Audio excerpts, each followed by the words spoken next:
Rome Board meeting to order for Thursday, February 2nd, 5 o'clock. Number 2, roll call starting from my left. Jamadi here. Minter here. Asdell here. Goldman here. Barheit here. Number 3, certified posting of the meeting, please. I certify that on Monday, January 30th, 2023, the agenda for the Town of Rome Board meeting for Thursday, February 2nd, 2023 was emailed to the Wisconsin Rapids Tribune at 4:05 p.m., posted at Rome Town Hall at 3:50 p.m., at Quick Trip LLC at 4:20 p.m., and at Nakusa Port Edwards State Bank at 4:15 p.m. Thank you. Number 4, can we get a motion to approve the agenda? Move to approve the agenda. Second. Any discussion? All those in favor, please signify by saying aye. Aye. Any opposed? Motion is carried. Number 5, please stand for the Pledge of Allegiance.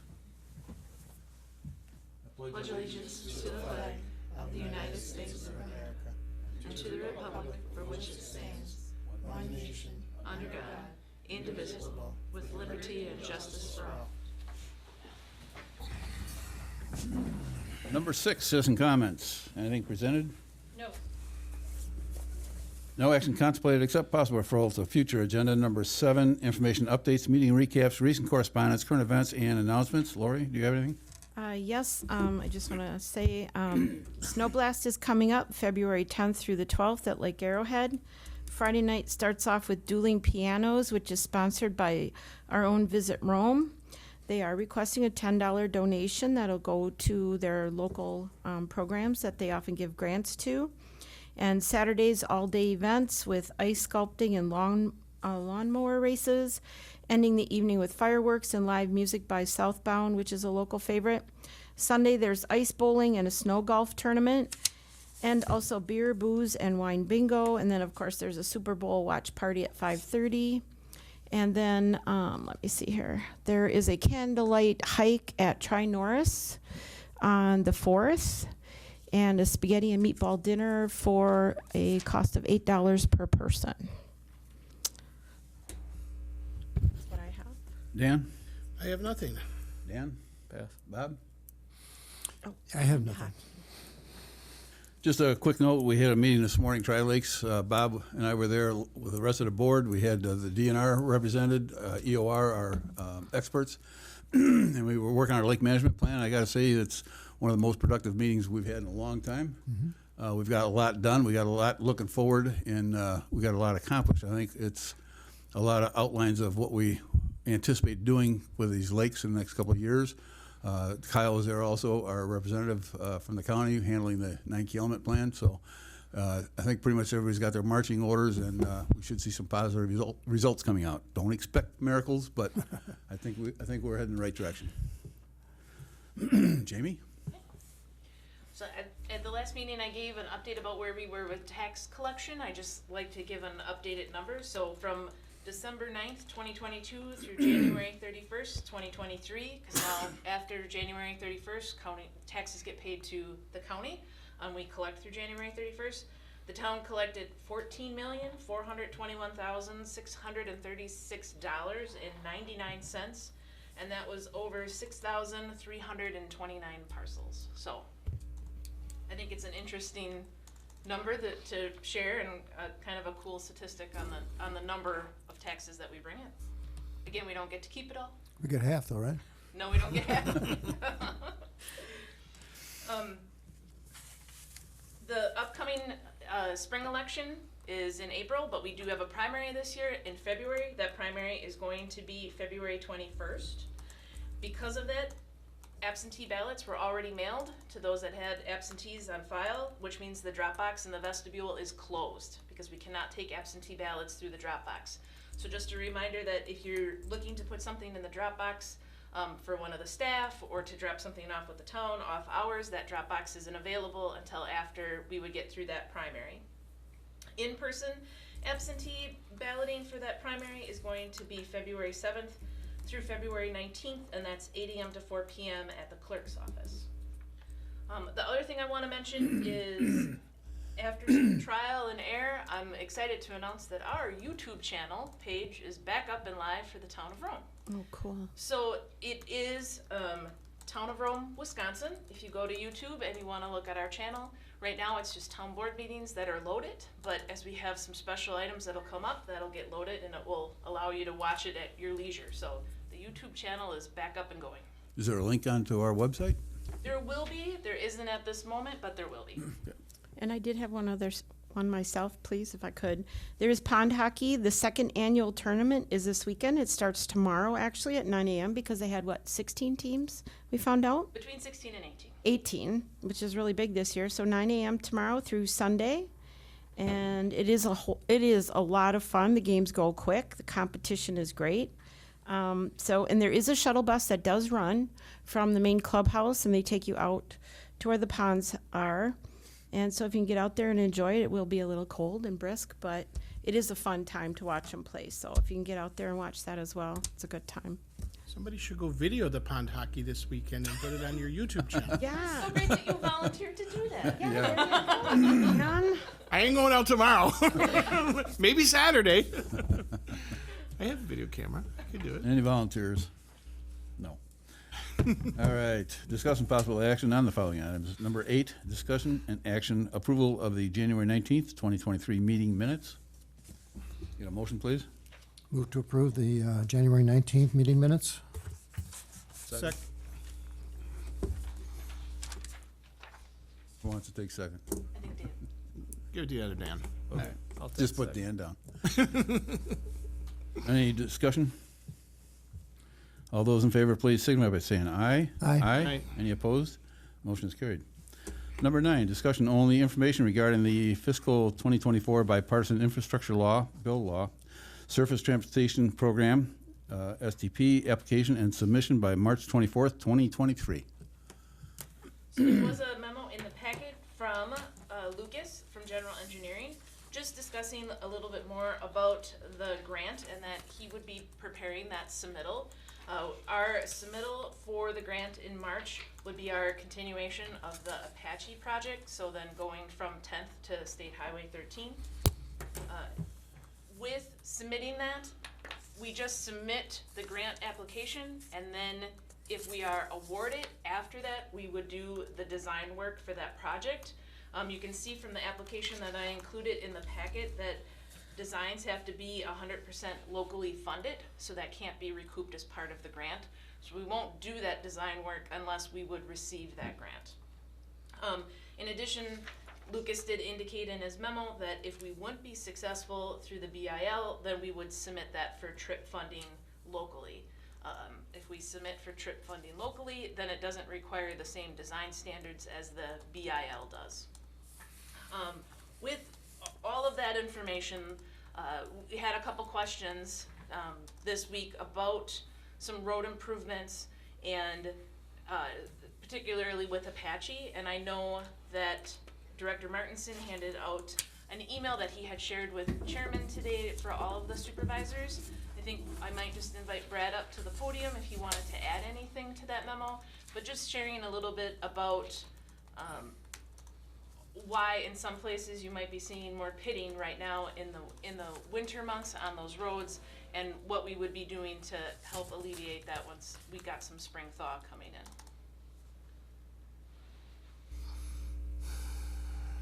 And if there'd be any additional questions about the BIL application. Everyone get a chance to read through that? Yep. Okay, handout here. Are there any questions on that kind of description we put together concerning the potholes and what causes them? Yeah, I was concerned about the whole thing because it seemed to happen all at once, but your report, I mean, this 25 years we had this road now, and it's only not guaranteed, but considered 18 is lifetime. Yeah, So 27 actually- years is actually how long that Yeah. Apache Avenue stretch was That's- done, back that's- in 96. So it's That explains a lot. done its purpose, Yeah. served us well. Yeah, very well done, Brad. I think you did a Yeah. good job here. The curve has been there for 27 years too? That was actually done in 97, but from 13 down to basically Brown Bear, the Rome Town Center Drive, that intersection was done in 97, and the rest of the road was done in 96. Oh, okay. Looking at it, it doesn't look that old. Wow. Now it does. It will by the time spring is over. Yeah. So then you get a power plant in Mastic, and what kind of temperature do you need before you can start working on that? I'd like to be closer to 50, and the road temps being about the same. April? Just you get better performance out of it. It's going to last. Chances it can stay in there. And we could go out and try doing some stuff a little bit earlier, but I hate to waste it and not have it stick as well. Do you just wanna cover the piece about the road bid too, regarding Apache, that we'll get the price, just to see where we're at? Yes. Let's see. It was under item. But down towards the bottom of the email, you notice our plan is right now, as part of our bid project this year, we're going to ask to see what it costs to do a thin overlay plus then actually a wedge coat underneath and then a thin overlay like we did on Akron back in 2001, which had similar conditions, potholing out along the edges, and that has held up remarkably well. So we're gonna take bids on that. We'll see where the numbers come in, and then if we decide we want to do something, then we can maybe cut off some other roads we have scheduled for this year and add this Apache at that time.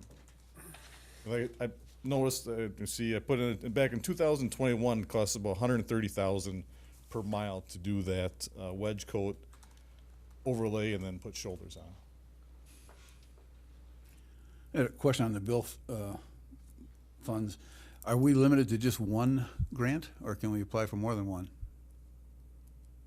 We can apply for one at a time. One application, Yeah. yeah. One application. You can't do separate grants for separate applications? Is that what you're saying? No, because you only get awarded one. There's only one project sponsor allowed per project. Only one application per sponsor will be considered. All right, and then a couple of quarters ago, Jimmy and I were at a Adams County unit meeting, and it was brought up, and I would think it was through Representative Kynes' office, that they had received federal funding for roads in Portage County. And I don't think it was a bill fund because it exceeded the 500,000. It was over 600,000 they were rewarded. So Mr. Van Orden's been in office for a couple weeks now. I think it's time we start pushing on him or leaning on him, see if there's any other federal funds out there. Apparently there are. I don't know what they were, but maybe we can do a little more research and find out what that 600,000 Portage County got. Well, that's a great segue and good timing. At the last Adams County unit meeting, we did get to meet the new staffer for Van Orden. His name is Scott Soik. So he's Liz resides in Portage County. So I did share the card and said the next time that he would be in district, if he would please come up through the town of Rome. And Scott did reach out and say that the congressman will be through at the end of February. February 22nd. He does not have an exact time frame because he's going to start at one end of the district and work his way through that whole day. So I don't know how much time per se we'll have here, but as that schedule develops, we would have an opportunity then to ask him. So, Brad, on this proposed route that we might take with Apache, I know it's holding up well on Akron, but the Akron has appropriate drainage for the road bed, whereas Apache doesn't, right? Correct, So yes. there is some probably medium to high risk that it's not as successful. It's possible, but you'll notice, to actually do it, I'll say the right way, to actually reconstruct Apache Avenue and, build it up, get ditches, you're probably talking about 400,000 per mile. Yeah. I guess we can look at that at that time if, we don't want to spend, the roughly 130, 150 per mile to do a wedge and overlay and wait and do something different. Just that the 400,000 per mile is going to cut the budget awfully fast. Oh yeah, Yeah. yeah. I just wanted to make sure I was clear on. And actually, by doing that wedge and the overlay, you're going to raise the road up almost 2 inches, which is going to help get you up a little bit, kind of help make some ditches. We've been doing that on the roads. We do the base course pulverize and then pave, raising the grades. And they can, if I recall from Akron, they actually were able to add a little bit of a crown to it too, right? Yes. Whereas right now Apache is. Yep. Pretty That's flat. what that wedge coat does. Is going to fill in all the potholes in your low areas. If you have any little bit of rutting, take care of that and get your 2% back in it. Kind of it's your primer before you put your final paint coat on. It helps smooth everything out before you put your top course on. And just in general, does anybody remember what the total program funding was for the STP bill for this year? It's way less than it was last year. Yeah. It's only a couple million. 2 point What- something It's last two year. this, for this coming, but, Right. so it's somewhat in line with this past year then. No, last year I thought it was way more. I thought it was maybe more too, yeah. Yeah. I thought it was like 8 million last year. Yeah. I guess I'm a little concerned that our project will be, our application will be substantially more as a percentage of their available funds in the program this year. That might be a bit of a problem, but Yeah. I guess we'll find out. But what the state had told us is they actually rather do a large project than a bunch of little projects, cause they'd rather spend one big bill than a bunch of little $100,000 projects here and there. So to do that section of Apache from 10th Avenue up to 13th, Highway 13, will probably cost about the same as what the other stretch is, which was close to 700,000. Yeah. So it'll, In answer to Supervisor Goldman's question, it was 1.2 trillion over 5 years, 650 billion with the existing funding formula that they had given. There was quite a bit of money, basically 1.2 trillion over 5 years. But the question I have for you, Brad, would be what you just said about one project versus, so my question would be, is they did give some project descriptions and justifications for minor collector roads, and they had a map. So versus one project versus several smaller minor collector roads that might be faced with a number of issues as far as cracking and heaving and basically falling apart, and submitting those as one project, they discouraged you from submitting those as one project? yes. They want one big long stretch. It's, cause you do a bunch of little ones, your DNR involvement is different. For each individual road, you have to do soil borings for each individual road. By doing the longer stretch, you're only doing one area of soil borings instead of all these multiple roads all over. The cost would be much more to do all these little sections, small pieces. So they want one big, long one to do it all at once. So are you referring to a project that involving design, right, versus roads that would be submitted that don't need any design involvement? Well, in order to be submitted for the BIL, they have to be designed. It has to be Okay. 100% funded by design. They're 100% funded by local, it has to be designed. Okay. They need a plan in order to bid it out, so it has to be designed. Okay, all right, thank you. And another question that we get often about that Apache roadway too is that there will be that bike lane on the one side from 8th to 10th.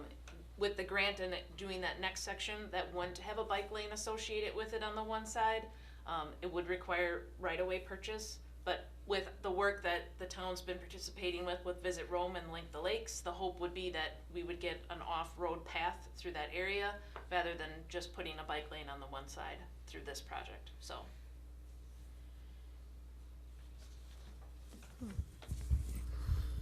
Any other questions for Brad? Thank you. Thank you. Anything else on number 9? Number 10, discussion only, update regarding the mutual aid box alarm system, MABAS, for Adams County. So there was a memo that Chief prepared about MABUS in the packet. In addition to that, there was a copy of the original resolution about MABUS that was just some time ago, so it's just helpful historical information, along with a sample card and a standard operating guideline. Chief is here, I can have him come up to the mic to share some more about MABUS. I know that there was a potential concern with development life safety cards. Chief and I did reach out to Lifestar this week, and Lifestar will be developing, Travis Pooler, who's the manager for this area, will be developing those life safety cards for our MABUS system. Chief, you wanna come up in case there's questions?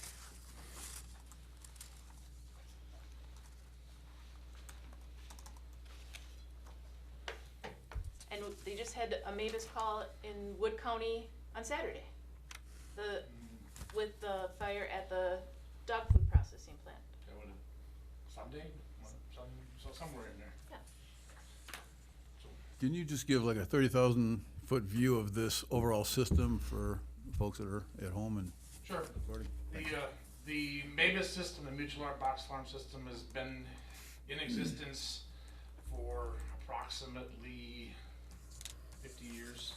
We started in northern Illinois, reached into southern Wisconsin, and Adams County is now, we've cleared the path to bring it into Adams County to make us the 63rd division in the state of Wisconsin. It outlines where our help is going to come from when the event happens. When our local resources get overrun with the event that's happening, we have pre-planned where the next round of help is going to come from, and we plan that 5 rows deep. So that for most 99% of every event, we are covered with what our pre-plan is. And we know where our resources are gonna be coming from, and those resources will all be uniform, because in that MABUS response, in the MABUS plan, when you ask for a fire engine, you get a certain piece of equipment with a X amount of people on it ready to do Y job, every time. So you don't have something showing up that's not gonna be helpful for what your needs are. And you're able to customize your responses for just about every possible emergency that we could come up with. So in particular for us here in a rural setting, we build a card for areas that have a fire hydrant. And we build a card for areas that don't, because we need 2 different types of equipment for something like that. We don't, obviously, we wouldn't need our tenders, our water tankers, for areas that we're gonna be able to hook to a hydrant. So we would leave those resources behind to be able to bolster the other resources that we would possibly need. And then it also provides us an opportunity to build target hazards for areas of high risk. So it would be, you could build one for if you had a nursing home where you're gonna have to evacuate a lot of people out of an area. I've started to put one together for our resort type areas, for Sand Valley, for Lake Arrowhead, where you have the possibility of a mass amount of people and the high fire load that we're gonna have to deal with. So the card's pretty detailed on the way through that.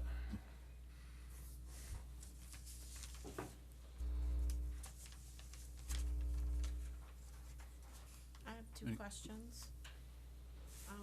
Or a couple questions. For the sample card you showed us, just, for learning, and on the back here it says structure alarm level, it says still, Lifestar Roam. Then like for Big Flats, it says working still. Is that something? So a still alarm, if I'm understanding your question correctly, Yeah. a still alarm is when we get called for the possibility of a fire.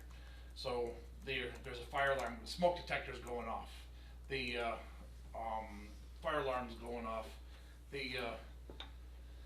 A working still takes it to confirmed smoke or flame showing. Okay. So that's our first step up. So that still we handle by ourselves. We go do that investigation to be able to determine, yes, it is a fire, no, it's a false alarm, and mitigate the problem just directly with our resources here in town. As soon as we have a working fire, we upgrade that because we need more help. And then, at the end of that working still, we're not in the MABUS program yet. We're in what we consider now to be our automatic aid program. The agreements that we have with our neighboring fire departments that as soon as we have an incident, you're coming to help us. As soon as you have an incident, we're coming to help you. When we step into box level 1, we're in the MABUS system. And the extra notifications are going out, and we're able to tap into resources like the regional fire coordinator and Badger Red, and then we don't have to worry about calling those resources anymore. The folks at MABUS Wisconsin are gonna step up and help us out through all of that. And it really provides the incident commander a big relief because you're not getting the questions from dispatch, who would you like next? I'd like level 2. Send me everything to level 2. Point of Send me everything contact. to level 3. And if somebody in level 2 says, I can't put a crew together today, an extra crew to be able to, because first you have to take care of home before you take care of everybody else. And so they would just automatically drop down to the next, dispatch would automatically drop to the next one and call the next one. So it's really, really going to be a great organization boost for us. So my question would then go back to, with Lifestar then, Jamie brought up Travis. He's gonna be the one then to design the card for the ambulance service, and they would be the one then to drop that into the Mavis system as to where they would be placed and who would provide the mutual aid, cause that's currently the contract That is with a currently private entity. correct. So I built a sample life safety card, and I've been in contact with Travis today. Okay, I built a sample or a draft life safety card, which is you folks have a draft in front of you. I built a draft the way I would see our mutual aid response coming for here in the town of Rome, okay, to best serve our residents, guests, which one we would call first, which one we would call second, down up to that 5th level. And I shared that with Travis. He's gonna review it. We're gonna sit down and talk about it together. So that we put together a program that's best suited for our citizens and our guests, and so that we can deliver the best possible emergency services that we can. cause I recall having been at meetings, and in the Adams County District following them, the fire district, they've pretty much left it up to Lifestar, and Mike has said. So as long as we're working closely with them to allow Travis that input, I think that's a great collaboration to have. And I think we're unique that we have the first responders group. I think it's Yes. us, Big Flats, and Newchester that really that have that different correlation, where some of the other individuals within the Adams County Ambulance District just have Lifestar, right? And keep in mind that geographical changes with the physical shape of Adams County, what works for the town of Rome for a first mutual aid level, second mutual aid level, doesn't work for the town of Newchester. Well, correct. Because we're 40 miles But- apart. So it won't be universal throughout the county. We'd have a card tailored for the town of Rome. When they need a second ambulance in the town of Rome, you call X. If they need it in Big Flats, X could be different. Well, that would be my next question for you, Chief, is I'm in the south end of town, and then there's people on the north end of town. Is there gonna be a dividing line? Are you gonna have a second, for mutual aid, is that gonna be Rapids, and then south of town might be Adams? We could go to that level. Right, We haven't looked at the response the- times. We have looked at the response times. The current dividing line that has been discussed with Lifestar Right. is Badger Avenue. Yeah. The Badger Avenue being the dividing for whether it's gonna be X or Y coming. And those are all dependent on X could be busy and then Y has to come. But that's why we build the redundancy into those cards so that it's there. And that's why, again, I'm just commenting, I appreciate that you have that collaboration, but that we leave the primary decision-making powers up to Lifestar, because that's who our contract's with, and that's, they made the initial decision as to who their mutual aid is with, but I appreciate the update and the additional knowledge you're providing. My last question would just have to do with Resolution 817, and this would go to the town attorney, is that it says here dated in 2008. Is there anything that has to be done with this resolution or any of the whereases in here? Because we do have this separate contract with a private entity and a partnership with, our neighbors. Does anything have to be changed with this? It's a good question. So I would just note that what you have here is an addendum. So over time, addendums are entered into because they need to be identical, I believe, with all the participants. And so I'm not sure if we need to possibly adopt another addendum, but we can look into it. And make sure that we, if we have to, we enter into another addendum. And maybe just keep, because this is pretty, with that statement in there, I just brought it to my attention, but thank you. And thank you for your answers, Chief. Appreciate it. Any other questions? Anybody? Thanks, Mark. Thank you.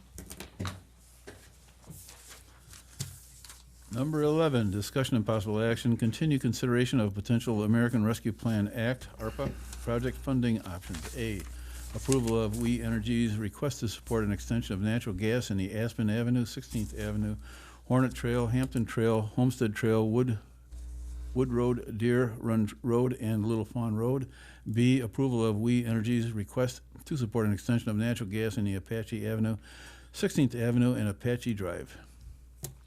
So there was a memo included in the packet. I did update our ongoing list that we had put together spring of last year. And going through the list, between ARPA and identifying these items and budgeting for them, we did pretty good on the overall list. We did really good on the overall list. So we do have $67,154.77 remaining in ARPA funds once we get that reimbursement back from We Energies. What I put in the memo is if you would couple that with what we had put for other and general capital outlay, we would have about $85,755 if you wanted to contribute towards both projects. With the understanding then that we would go back out and try to recruit additional participation in the extension of the gas line to hopefully bring that down, but they could say that the town was providing up to this level of support that helped greatly in the last extension, because with that town support, they could say it would be provided at zero cost, and they had several people sign on after that point in time. 96,000, which would be the total ask through the two projects, is a pretty big chunk. That would be even 30,000 more than we did on the previous. That's why I would suggest the 85. You can cover that over the two budgets, and hopefully with that advertising, they could help bring that cost down.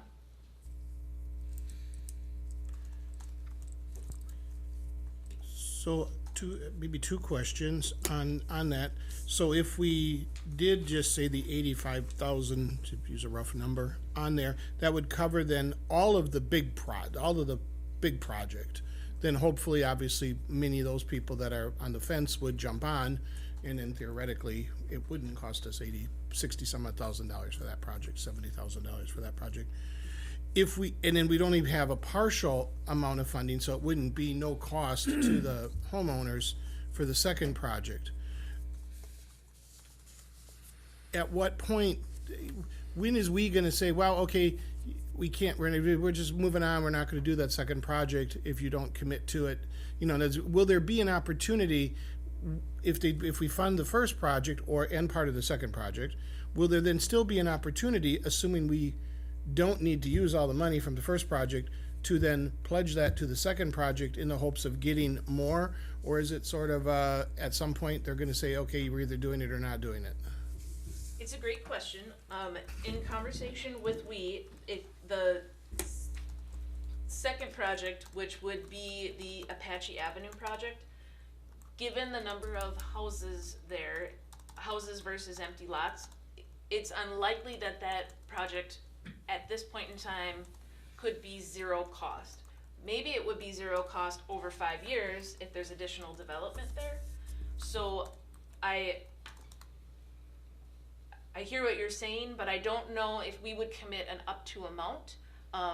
There likely isn't a point in time where we could say, okay, well, we don't see this for getting the amount of participation that we would like. We would really be waiting that 5 years to see if it equal to that. So I think, unlike our first project where we were very fortunate and we had lots of people sign up, if we would do both of these, I could see that at least one, we will end up covering part of that cost. But we would still have to wait for the reimbursement to come back to us to share again with them if we would apply additional funds. But, so I guess so then my question then would be is, so if we say that we're only willing to cover $85,000 of the 96,000, is we going to say, well, we're not going to even offer the second project and then move on and we'll only do the first one? Or will they agree to cover part of that? You know, is that enough for them to go ahead and put the line in the hopes that over the next few years, more homes are built and more people sign on? So is there any sort of a commitment from them that, I mean, obviously, no, if they don't go ahead with the project, well, they don't get the funding from us. I mean, that's obvious. But is there some sort of a commitment from them that if we fund at least partially that second project, that the project will go forward for the houses that want it now?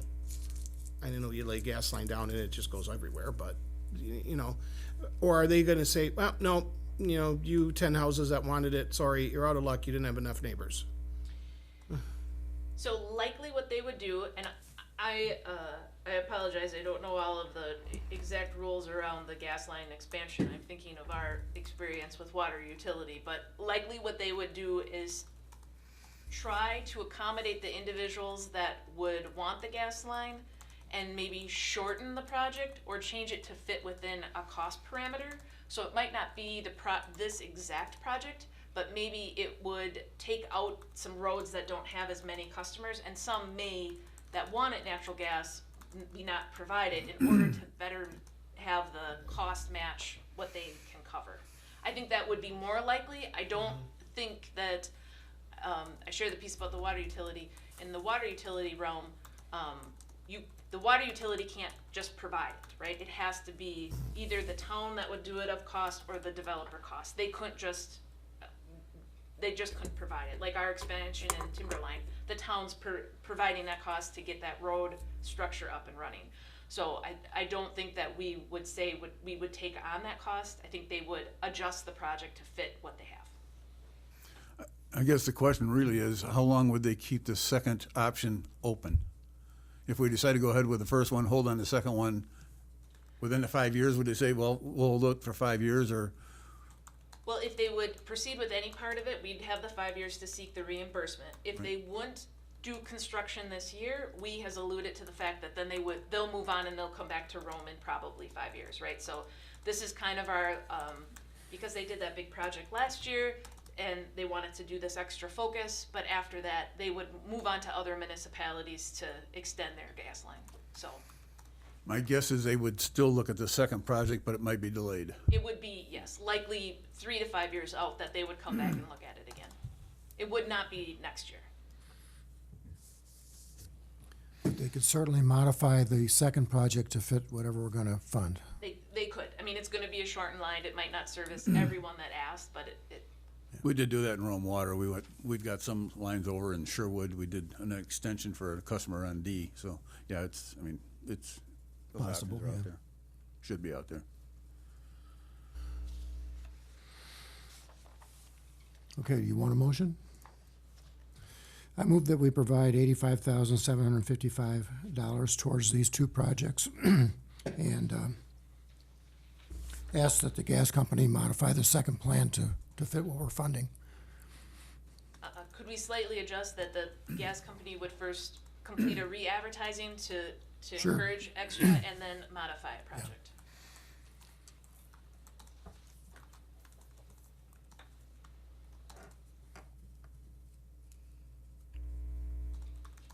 I'll second.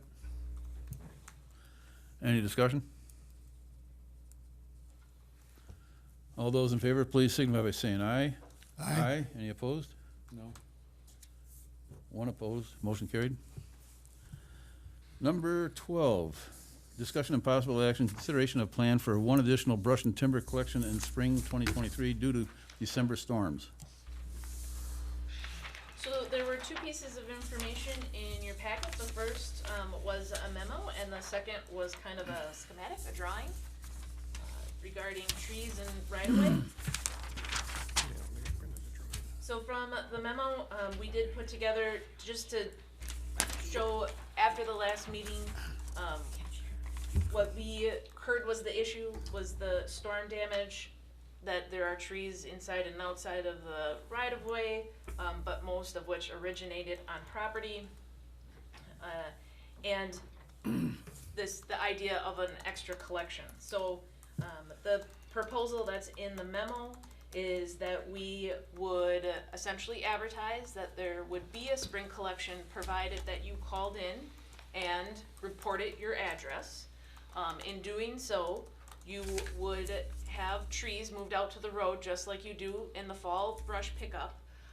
So I put in the guidelines here that they couldn't be greater than 12 inches in diameter or 10 feet in length, that they would have to be stacked with the cut ends out, and a 5-foot clearance area around them. But that if you had trees that were down from the storm and that you put them at the end of the driveway and reported your address before a tentative timeline of March 24th, then we would develop a map to go out and pick up that debris from those homes that needed that assistance. So the reason we included the schematic is because right now, because we had a lot of trees that were downed and they just got moved off to the side, they might look like they're in the road right of way, but most of them originated from a property owner, which means it's their tree, they have timber rights to it. But with this plan that we put together, if those individuals would like that tree to be picked up, they just have to get it in those guidelines like they would for any fall brush pickup, and then we would take that tree. That would eliminate the piece of having to notice everybody about their timber rights, because they would be telling us that they want us to collect that tree. But just to be clear, they couldn't leave it if it's just, kind of hodgepodge there now. They still have to get it out to the end of the road in those sections for pickup. I took a ride around town and wow, there, especially down in Arrowhead, some areas they're all over the place. There is a lot out there. Thank you. Thank you very much. Well, yeah, I mean, they're there. I mean, wherever you go. Especially those pushed back, not to interrupt, but pushed back into the, There's a lot there. So for the properties that observe other people putting stuff out and don't call themselves in, are we going to fine them when they leave their brush there in the right of way? I don't know that we would find them. I think that we would send them a letter. If it was after the pickup, we'd send them a letter. Well, you're not gonna pick it up if they didn't call their address in, right? We would, because we would originate a map, right, that would share. Yep. It also gives us a means of which to, to cross-reference, so if there are roads that don't call in any addresses, right? So, Sounds like a good plan to me. I think, yeah, nice job. I like this. well, I guess I want to give my 2 cents worth. And and nobody's gonna like it. We already know that the east side of town is at 34% compliance, and the west side of town is 97% non-compliant. And I guess I appreciate the plan and the effort that went into it, and we want to try and do this by April 1st. But I look at this as being a town-wide issue. It's a community issue, and we had a very unexpected storm that created a lot of havoc in a lot of different ways. And so I look at it as on the west side of town, there's a lot of issues, and it's gonna put us that much more out of compliance for next year's pickup. And how are we gonna get caught up? And I understand that Lake Arrowhead had already told Jamie that they're not interested in participating, but we should stop looking at Lake Arrowhead's participation as being a factor. And I guess, cause everybody, is a member of the community and needs help in cleaning this stuff up. And, I don't know that timber rights really matter.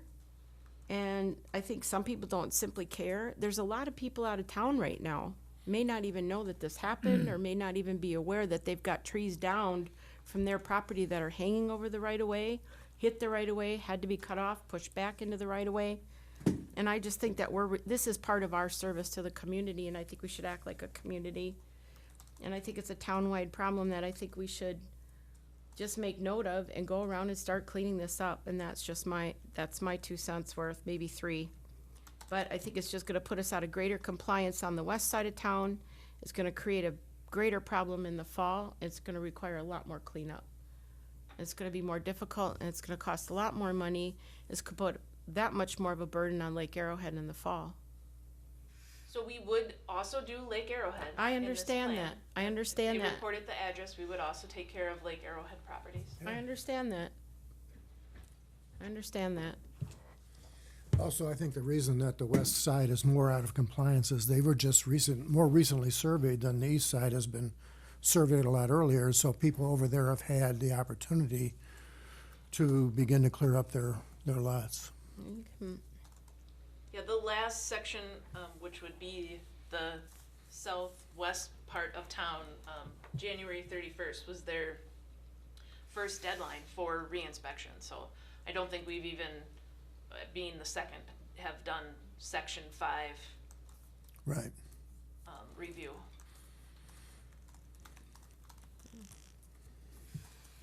We heard from a community member twice already at our last 2 meetings, and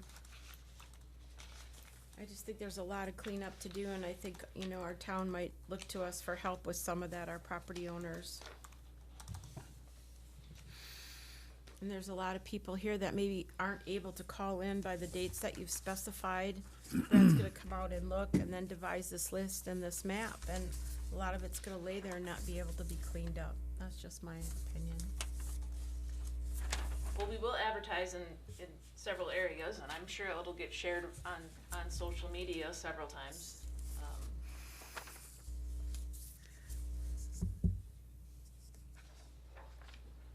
I think this is a good plan. I think we ought to move forward with it.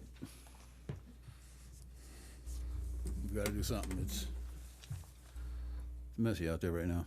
Oh, we should do something. I think we can do more. I don't know that you necessarily need a motion, but if you'd like to have a motion, you could. Otherwise, we would just note that we'll proceed with the plan as presented in the memo. I think a motion is important. Okay, I move that we move forward with the timber and brush plan as proposed by the Department of Public Works. Second. Discussion? All those in favor, please signify by saying aye. Aye. Aye. Any opposed? Motion carried. Thank you.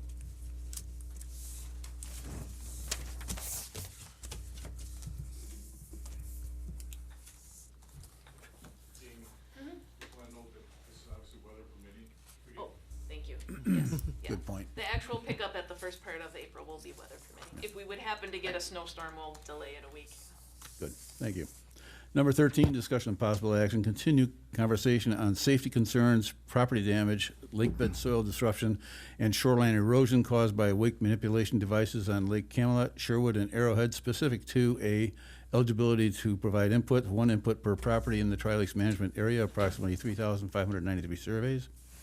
B, method input will be provided, combination online and where necessary paper survey. And C, begin assembling input questions, version 4 draft attached. So, draft 4 was attached. Again, we were, after the last meeting, trying to kind of tighten this up and take down a number of questions.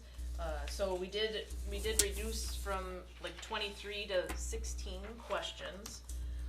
In addition to that, I just handed out tonight just a quote from Quality Printing.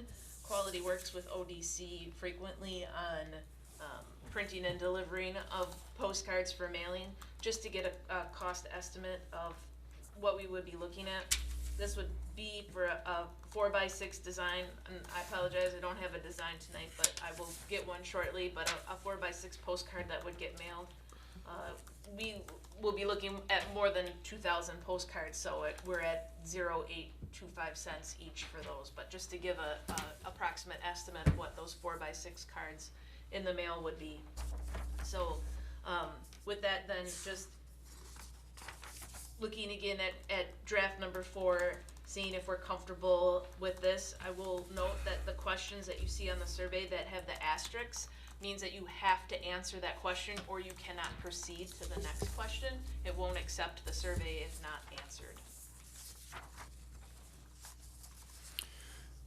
Jamie, I think on question 9 and 10, got to add one more possibility there, and then that is that it doesn't apply to that person, or something to that effect. The essentially don't care option. Yeah, well, no, they could care that, NA. We That- put no opinion or something. they could care, and they may have already expressed the opinion that they think it ought to be regulated and not, or prohibited, period. Or they might have said that they don't think it should be regulated. And again, we touched on this a little bit today at the Tri-Lakes meeting, so, and there's more concerns with more states and all getting involved. I had one suggestion on 13, being the safety one. To me, safety is a huge one. Wonder if we could move that up?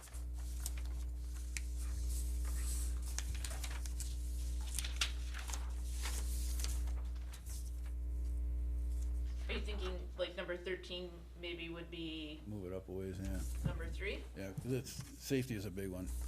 It's more and more, when you start seeing what's going on out there. Or make 13 number 1. I mean, if the purpose is to, if we're looking to see if people have concerns about their safety or their property damage, then obviously those that have those concerns are gonna answer one way on this survey. Those that don't answer these concerns are gonna have another. Point. I would Very almost good move 13 to number 1. Very good point. Because then that's sort of, I don't know, maybe that's skewing the survey then. Because if number 1 is, have you experienced a safety concern? If I answer yes, then the next question, do you favor an ordinance? I'm probably gonna answer yes to that one.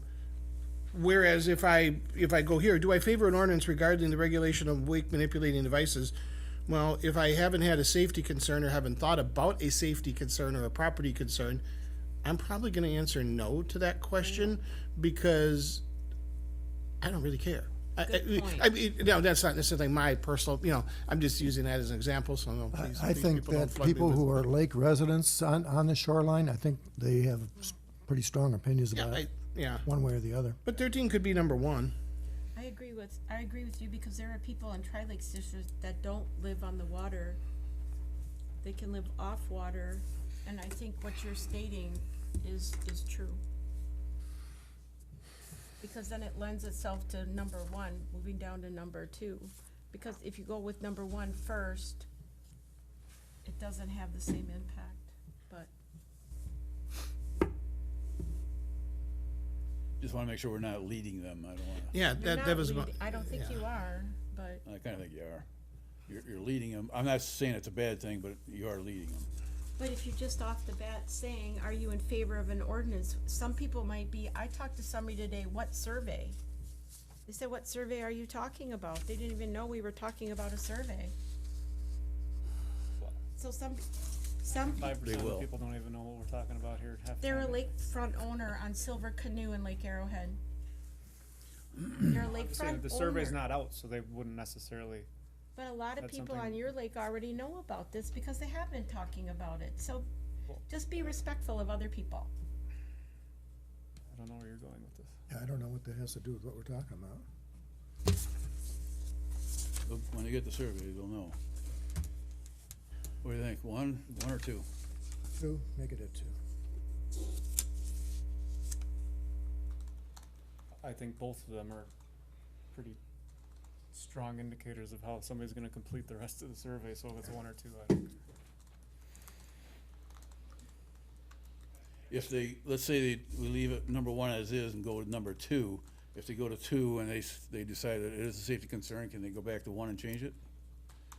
They can go back on this, they can't go forward until they proceed? They could adjust an answer, but they wouldn't be able to submit until all the ones that are asterisks are answered. Yeah. And likely what, once we come to a final survey, what I will do is, send the link, as a practice to the board, right? So just, so you have a practice to fill it out, and then you can see how it flows for you if you're in the environment where you're typing in the link, right? Like seeing it on paper and typing in the link will be very different experiences. Yeah.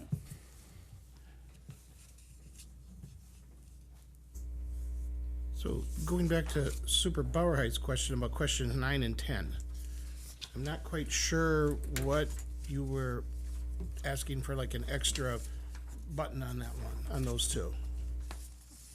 Yeah, I think, you know, you're asking them to answer this particular question, but if they're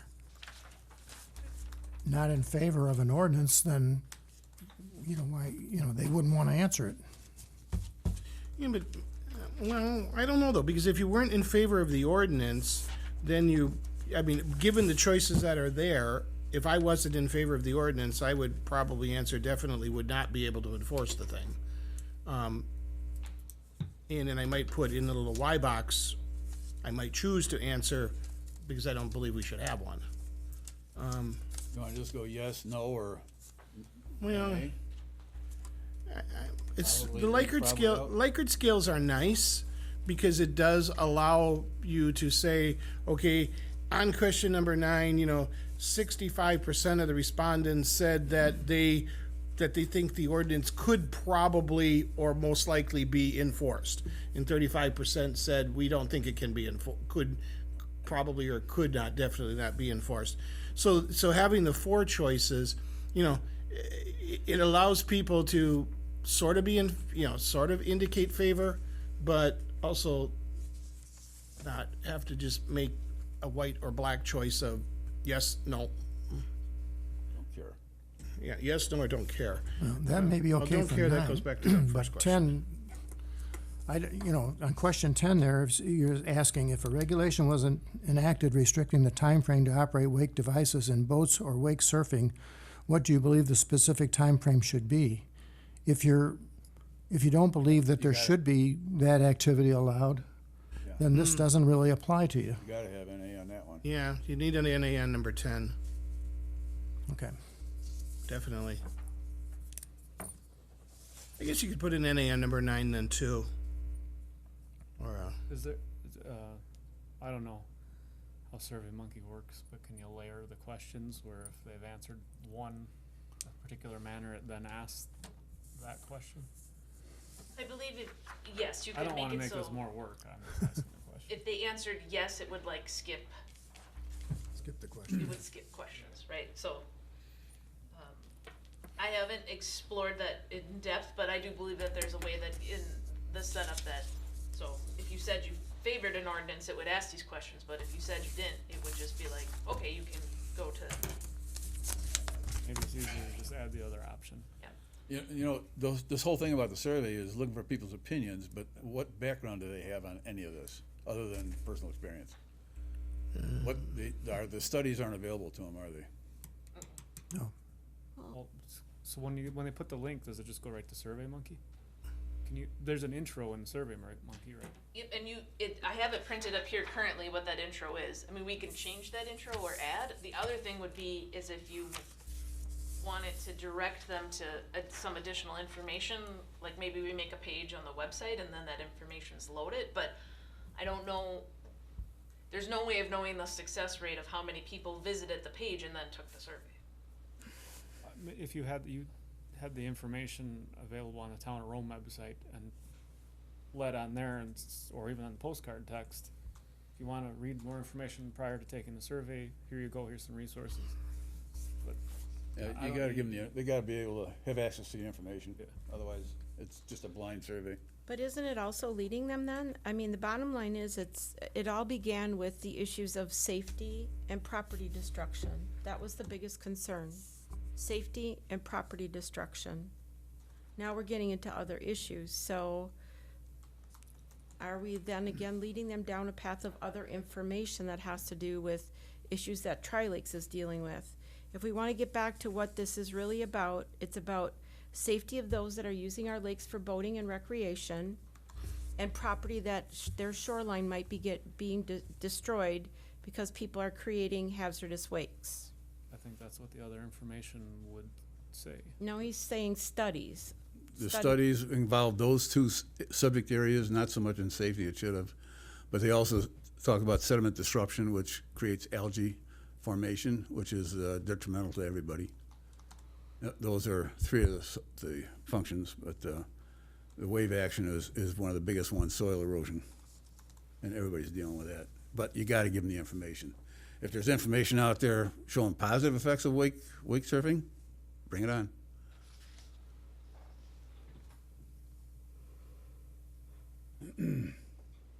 But providing information is not leading, that's providing information for intelligent decisions.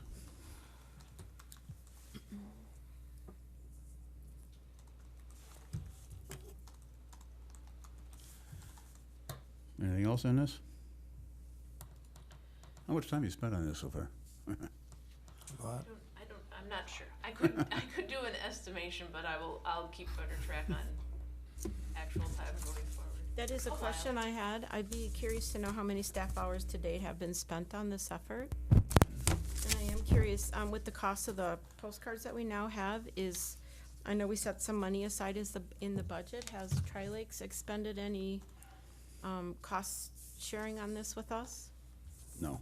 We haven't been asked at Tri-Lakes. I Haven't think we thought should about it. maybe extend that question to them. We can't do ordinances in Tri-Lakes. I didn't say ordinances, I said ask That's- for cost sharing. Their function is ordinances.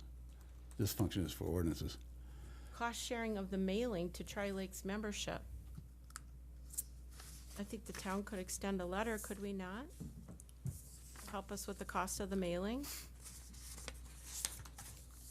I think that would be a board decision if you'd like a letter extended. I mean, I can draft a letter if the board would like a letter extended. I would like to see a letter Sure. drafted from the board to ask for cost sharing in the cost of the postcards and the mailing. Like a lot of things, if you don't ask for it, then you're never gonna get anything. I mean, they can always say no. Right. I say ask for it. All right, does somebody like to make a motion on this whole procedure here? Yeah, I move that we finalize the survey, given the input that has been shown here tonight. Can I just ask for clarification then? Question number 13 would be question number 2? Two. I would suggest two. Okay. And then number 9 and 10 are gonna get a non-applicable answer. Yes. And we're gonna put a link on the top to share where some additional information about wake devices can be found on the town website. Great. And I'd put that on the postcard too. Yeah, we'll put the link on the link to the website. The information site on the postcard. Yep. Because by the time they get to the survey, they're probably not gonna go click on the link to read more. They just wanna answer the thing and be done with it. Yeah, but we could embed on that page, then we can embed a link to the survey. Again, we have to, I know I alluded to in the last, we get a certain it's a large number, we get 50,000 responses. I don't know that we are gonna exceed that, but after that, there's a charge, right? So we'll keep an eye on it, so if we just have a link out there, you're not getting responses, not applicable responses, right? I'll second, Bob. Is this for the motion to have a letter sent out first for the cost sharing, or is this a motion on the actual survey? It's just on the survey. Just to finalize the survey order. And see the postcard language, I think, right? Yes. That's all of it, yeah. I'll Any bring the further? design of the postcard back. Any further discussion? All those in favor, please signify by saying aye. Aye. Any opposed? Motion's carried. We can go ahead and send a card to Tri-Lakes as well. A note. I think that Jamie had asked for a motion. I move that we make a request of Tri-Lakes Management District for cost sharing on the cost of the postcards and the mailing to the Tri-Lakes membership list. I'll second. Any discussion? All those in favor, please signify by saying aye. Aye. Any opposed? Motion's carried. We're asking for cost sharing on $165, is that what we're asking? Plus, gonna be plus substantially 4,000 stamps. It's gonna be more with ODC, so. Yeah, but that's just the cost break, so it's not 165, we're gonna send out about 35, so you have to take 35,000 times that cost 3,500. that we get. The 35. break comes when you go. Not 35,000, Okay. 3,500. 3,500, I'm sorry, It's still not a lot of money. sorry. For the postcard, no, The stamps the is more. stamps will be more. And I'm sure there will be some cost associated with ODC with processing. assembling them. Yep. Okay. Sorry, what does ODC have to do with this? ODC will do the mailing. So they actually do, Discount. They have a huge discount. the postcards will go there, they'll label them all, they'll postmark them all, and they'll mail them in the bulk rate. Okay, Good deal. take your word for it. All right. next- Otherwise, we'll do it together at town. I'll bring the popcorn. Won't be hard. Bring lots of See, popcorn. let them do it. They're good at it. Number 14, next agenda items. Mr. Chairman, I have one. Sure. Today at our Tri-Lakes meeting, we discussed the fertilizer ordinance that the town has, and I would like to make a suggestion from Tri-Lakes that we consider revising the ordinance to encourage lakeshore owners to consider lake water as irrigation, when they irrigate, as a source of fertilization, and therefore they can cut down or eliminate further fertilization of their grass. We're gonna be doing some borings and more testing to get an idea of what kind of chemicals are in your lawns already, so, and what's in the lake water. The thought being that there's enough nitrogen in the water to provide adequate fertilization for the lawn.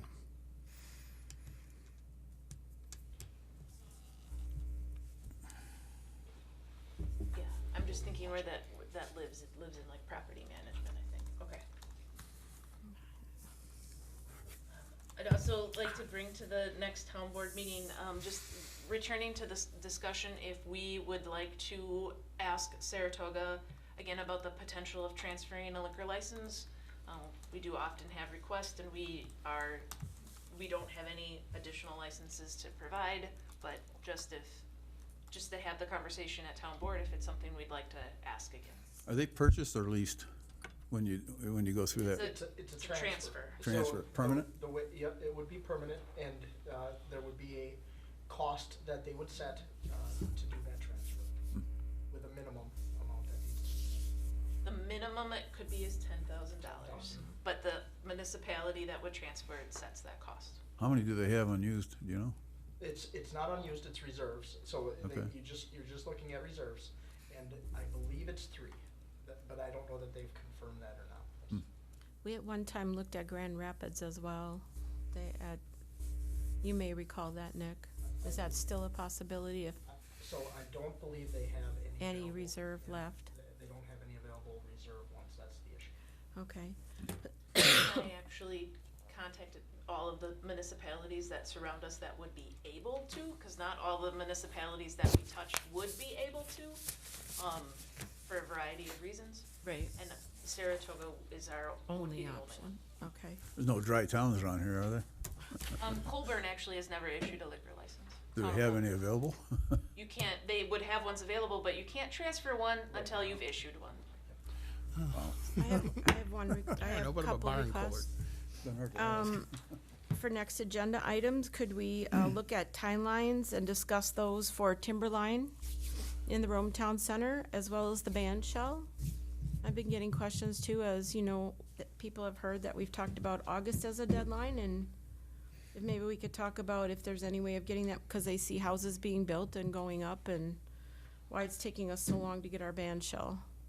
So if we could just talk about and get our timelines in place. And the other one was the strategic planning roadmap for 2023 that we finalized last week, and how we're gonna go about doing that, and the phone interviews for that, and once that's all set up, if the rest of the board will be involved in that, and if we can have some interaction on what we're gonna talk about with the planner on those as well, please.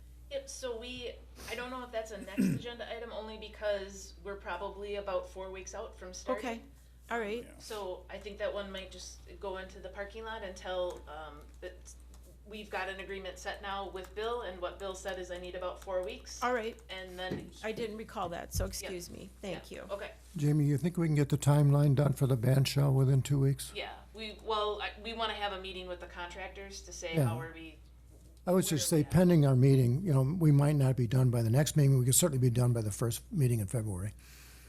March. March. Yep. Or even late, even late February, our second meeting in February? Because I would think you'd have some ideas of timelines from This last is year yet. yeah, but that's 2 weeks from now. Yeah, that's true. Oh my gosh. This is the first Flying. February Oh my meeting. God, time is flying when I you're was still having thinking it was fun. January. Oh my gosh, yeah. We Okay. can, Still on island time, can't help it. we can hold it as a place item, and then if not ready, we can always defer, but Move we it. can try Yeah. to be ready. And then Timberline, like to see Yep. where that's at and what we're talking about there.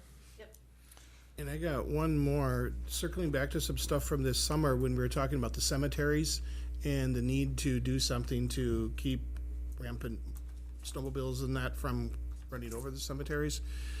I know, obviously we've used up all the ARPA funds now, so we don't have that unless some stuff comes back. But I'd like to look at, now that we talked about a fence option, and then it hit me a couple weeks ago. It's like, well, why don't we plant white cedar and use a natural barrier around at least 3 of the sides of the cemeteries, maybe a fence in the front? Could we look at, and I don't know, maybe if that's a public works thing or reaching out to one of the landscapers or something, but could we start the process of looking at an option for doing something to secure the perimeter of the cemeteries that isn't necessarily a metal fence? And white cedars or some sort of evergreen that doesn't like drop leaves and stuff Deer on a eat rampant it. basis. I don't know if the deer eat white cedar. They never ate my mom's. They do. Well, they eat almost anything, but Because the one at, down by the cemetery, down by the church, by Petenwell, somebody took that out in June of 2018, I think, and it's still missing. So, I mean, we should, be looking at, and I know that's on the Fence or budget, the fence. But, so just some other options other than a fence. Maybe we can do something naturally that would be keep as people out of effective. there. Yes, thank you. Next meeting date and time? Next meeting date and time is February 16th, 5 o'clock, same room. Okay, motion for adjournment, please. Move to adjourn. Second it? All in favor, please signify by saying aye. Aye. Any opposed? We are adjourned. Motion adjourned at 6:11 PM.